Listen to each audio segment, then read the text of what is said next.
my lovelies, and welcome to my channel. Grab a drink, grab a cup of coffee, grab a tea, grab a blanket. I'm in my really comfy jumper because I have a feeling this is going to be a long video. Not that I want it to be, but it is going to be about dyslexia and how to overcome it. So if you'd like to hear my story and everything, then just please keep watching. Now today's video is a different video to a video that I have previously done. You've obviously clicked on this video for a reason, and that is because this is basically how to overcome having dyslexia. Now I've had dyslexia ever since I can remember, really. So I'm just going to tell you a bit about my story, hoping that it can help you, and then tell you guys basically how to understand and use it to my advantage. So basically, like I said, I've had dyslexia ever since I can remember, going back to primary school, because when I was in school we had 3 tiers, so we had primary, middle and upper. During primary school I can remember being taken out of sort of main class. I think there was like me and one other girl. We got taken out of class, got taken to sort of an outside table in the corridor somewhere, and I think they were sort of, obviously young at that age, we were doing sort of like games, but it was to help us with our learning, because obviously we were quite behind the class. Obviously at this age I had no idea what was going on. I was just doing what I was told and playing and having fun, as you do in primary school. And then it got to middle school, which if you didn't know, is from year 5 to 8. So you spend 4 years, but I was only there for 2 years, so 5 and 6, because then they changed to 2 tiers, so I had 7 and 8 at my upper school. And during these 2 years at my middle school was when I really noticed. I struggled a lot with my English and my maths. I remember being taken out of my English class. I had a different timetable to most people in my classes, but there was a lot more of us this time. I think it's probably like 5 or 6 in a class, and I remember us going to another class during sort of our English lessons and having extra help, which in the long run it really did help me, but it didn't help me during my school. I often got bullied for being different. Being taken out of class was one thing, but then to sort of have to overcome being different and understanding why you're being taken out of class, it's kind of a lot to take in, especially at that age. I was still quite young and coming to terms with having to have this extra help. And I think it was in middle school where you had your SATs tests here in the UK, and I really remember having to be taken out of normal exams and being put into a different room with a few other people, which actually wasn't bad in itself, because obviously with dyslexia it affects people in different ways, but mainly it's sort of to do with like your reading. Some people it's writing, maths and numbers. My brain itself just muddles things up in my head and I can't sort of read properly. I really struggle with like punctuation sentences. It's hard for somebody to read my writing, not the writing itself, but how it's written, because I don't use sort of like punctuation. I don't use commas, full stops and things like that. It's hard. I really struggle to understand even to this day. If you read my blog, sometimes you will find things differently, which I have explained, I have touched a bit on in my blog. But getting back to it, it really did affect me in a big way. Like I said, I got bullied for being different, and that was hard, and I didn't really speak about it much to anybody, which kind of wasn't a good thing. But when you're young, you don't really know what to do. So my advice is to speak to other people, to talk about it more, which is hard, but once you start talking about it, people will understand. So that's kind of like my middle school. I was in different classes and things, which was hard. I then moved on to my upper school, or secondary school as it's now known. And I don't know whether my files didn't get put across properly or I had improved, but I really struggled during my time till I left right up in 6th form, really.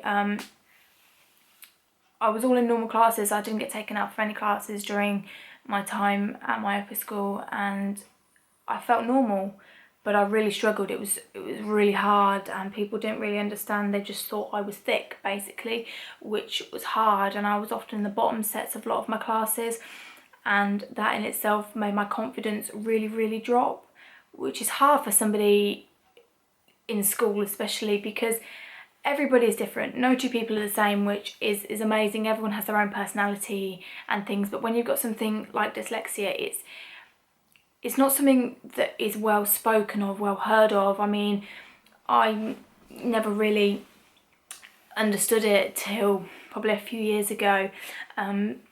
So it wasn't until I was in year 11 and I thought, you know what, I need to do something about this. I can't just leave it to the teachers because they're obviously not picking it up. So I took myself along to one of the teachers who sort of dealt with dyslexia and learning difficulties in school, and I said to her, look, I'm really struggling, please help me. So in the end, I sat down with her sort of one day after school, I think it was, where we did a dyslexia test together, and it was hard, I'm not gonna lie, it was a tough test, but it indicated that I had dyslexia, which I knew deep down inside. I just didn't want to talk about it. So that led to me having some, I wouldn't call them privileges, but it was definitely an enhancement, and it helped me. So basically I had 25% extra time in all my exams, which to be honest was a bit late in year 11, but again, it was me having the confidence to go and talk to somebody about it.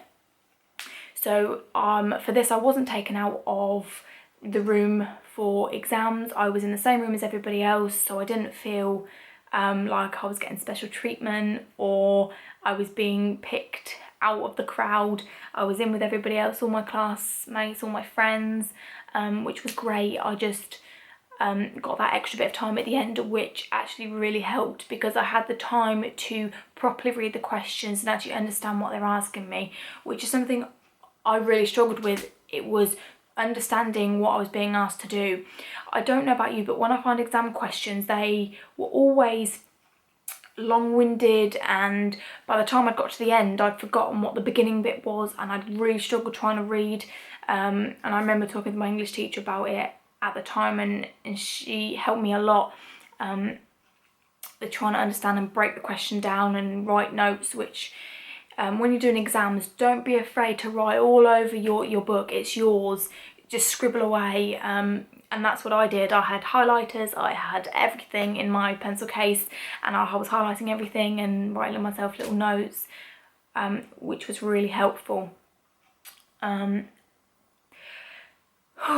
gosh, it's a bit emotional talking about it. I have wanted to film this video for so long, and this is probably like the third attempt of me filming this video, because it's not, like I said, it's not something I've heard people talk about. Now, there's plenty of people out there that have dyslexia, and to me it's something not spoken about, but a lot of people not suffer from it but have this resting on their shoulders. And to be honest, like I said, you need to talk about it. And the whole thing that basically that started off me doing this video is this lovely quote that I found: why do something tomorrow you can do today? So I thought, why put off doing this video when I can do it today? And maybe it'll help some of you guys out there, because I definitely know I needed somebody to talk to and just help me through it, basically, because it was a really tough time. I mean, even still to this day, it's hard for me to try and explain to people, because they're like, but you're 22, why can't you read that properly, or why can't you spell that, or you wrote that wrong, that's not how it's done. And it's hard because people have this this perception that you're an adult, you should be able to do these things, and that's not the case. It's hard. Nothing in life is easy, I know that, but when you have something like dyslexia, it kind of makes it a little bit harder. But then this is bringing on another point, that when you have dyslexia, you have this gift, as I call it. You think differently to everybody else, which isn't a bad thing. I use it to my advantage. Being dyslexic, I tend to be more of a physical person. Like, I am better off seeing things, doing things, touching things, rather than sort of trying to work them out, write them down. Which is why I was into my art and sport, because they were very physical things, and that's how I could express how I was feeling and everything like that, which I loved art. I got quite a good grade in art. And in the end, I think I did manage to pass my English and maths with a C. Now, it took me a while to do my maths. I think I retook maths about 3 times, and I think it was on my 3rd attempt I finally got it. But do not be afraid to ask for help. I'm going to keep saying it, but guys, really, seriously, it's something that I think everybody needs to do more, whether that's ask help for the basic things in life, like asking help from like, how do I do this, or why is that? I think everyone should be asking more questions, because without asking, you are never going to know, and it's always going to be something in the back of your mind. The other thing is, I think if you have this dyslexia, you're putting yourself down. You always think negatively of yourself. I know I did for so long. You've got to turn that negative into a positive, like use it to your advantage. Like I said, I'm very visual, so the way somebody else would see something, I'd turn it into a visual, and then it'd make them think, oh, okay, yeah, I see it like that too. And it's good. You've got a different perception on life. Like, now I just see it as a joke. Like, I don't think I'm stupid or thick. Sometimes if I'm feeling down, then obviously I'll go through those phases, but everybody has those moments. But it's something where it's just something you've got to overcome, and it will take time. You can't just sort of think, oh, okay, I'm just going to leave it now. Because it's not one of the things I think can go away. As I said, I've had this ever since I started school. Like, I remember. Okay, so here is a list of some dyslexic celebrities that you probably wouldn't even think about. So it just shows you guys that anybody out there can have this on their shoulders too. So we've got people like Jennifer Aniston, Orlando Bloom, Jim Carrey, Whoopi Goldberg. There is loads of people out there, like I said, Richard Branson. And they never let it get them down, which is great. I commend them for doing what they've done and got where they have. I've got Keira Knightley, Tom Cruise, Johnny Depp, Ruby Wax, Jamie Oliver. Walt Disney had dyslexia. Winston Churchill, George Bush. The list just goes on. There are many people out there that have dyslexia. Like I said, for one, Richard Branson has dyslexia. For me, somebody that's so well known as him, to have it it's great to know that there's other people out there that have done something with their life and it hasn't held them back. He's used it to his strength. So that's what I mean by using it as a positive. Nothing can hold you back in life, no matter what it is. You've just got to use it to your advantage. So yeah, if you didn't know what dyslexia is, which I should have explained at the beginning. So basically, dyslexia it's a general term for disorder that involves difficulty in learning to read or interpret words, letters and other symbols, but that does not affect general intelligence. So you could be the smartest person on the earth, but still struggle to read a word a certain way, or write a word, or spell it, or understand it. But it doesn't change how clever you are, which just shows that it can't hold you back. You shouldn't see this as positive. If you guys do read my blog, you will know that I haven't done a blog post on this, but in my About Me section, I have been very open. I have explained everything about my dyslexia, because for me, writing a blog was hard, because it's written words on the internet. I had to make it clear why I was the way I am, the way I was writing, the way I was, and the way things were coming from me to you, which is actually quite a funny story. It's why I have my name the way it is, Spagbowl. Now, it's spelt wrong because that's the way I wanted to spell it and the way I thought it was spelt, and it's kind of stuck. Because my surname is Italian, it rhymes with spaghetti, and that's how the whole Spagbowl thing came about. But that's sort of the reason why. It kind of leads me on to why I'm here on YouTube and why I have a blog.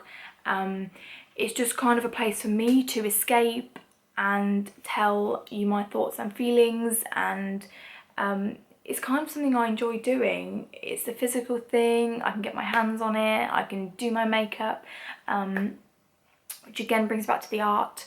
I see my face as a canvas and I'm drawing art, and it makes me feel good and happy. It's just kind of expressing the way I am, really. I don't think I'll ever get rid of dyslexia, and to be honest I kind of don't want to. It's become a part of who I am and I love it. So I tend to sort of, in my blogs, I'm like, ignore the spelling, read it as you want it. It's how I am, it's who I am, and to be honest I love it.